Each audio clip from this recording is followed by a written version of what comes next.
सिंध में यूरिया भाण जी सख्त खोट है, जंहिं करे आबादगार यूरिया भाण जे लाइ परेशान आहिनि। ज़रायत खाते ऐं ज़िले इंतज़ामिया भाण फैक्ट्री तोड़े डीलरनि ख़िलाफ़ कंहिं बि क़िस्म जी कार्रवाई नाहे कई ऐं कुझु मौक़े परस्त इहो भाण 25 खां मथे जे अघ ते विकिरो कनि था। ज़िले घोटकी में एग्रो भाण फैक्ट्री ऐं FFC भाण फैक्ट्री जा 2 वॾा कारखाना हूंदे बि घोटकी ज़िले में यूरिया भाण जी खोट बरक़रार आहे। DC घोटकी वारी कार्रवाई बि को ॿूटो न मारियो आहे। आबादगार सख़्त परेशान आहिनि। मीरपुर माथेले जे आसपास यूरिया भाण ब्लैक ते विकिरो थी रहियो आहे। भाण जी खोट सबबि हारियुनि खे वक़्त सिर भाण न मिलण करे कणक जे फसल जी पैदावार खे घटि लहण जो ख़दशो ॾेखारियो पियो वञे।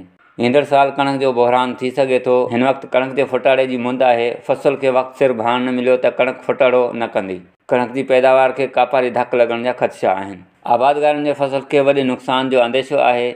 आबादगार DC घोटकी ऐं FFC भाण फैक्ट्री जे गेट ॿाहिरियां यूरिया भाण जी खोट ख़िलाफ़ मुसलसल एहतजाज करे दाहूं करे रहिया आहिनि। दुकानदार तोड़े डीलर भाण जी खोट ॼाणाए भाण ॿीणनि अघनि ते विकिरो कनि पिया।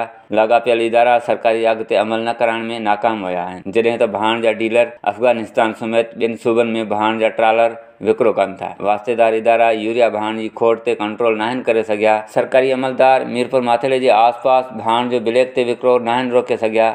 मुनाफ़ेखोर आबादगारनि खे ॿिन्ही हथनि सां फुरे रहिया आहिनि। हारियुनि जो मुआशी क़तलाम थी रहियो आहे। उमर कोराई, मीरपुर माथेलो।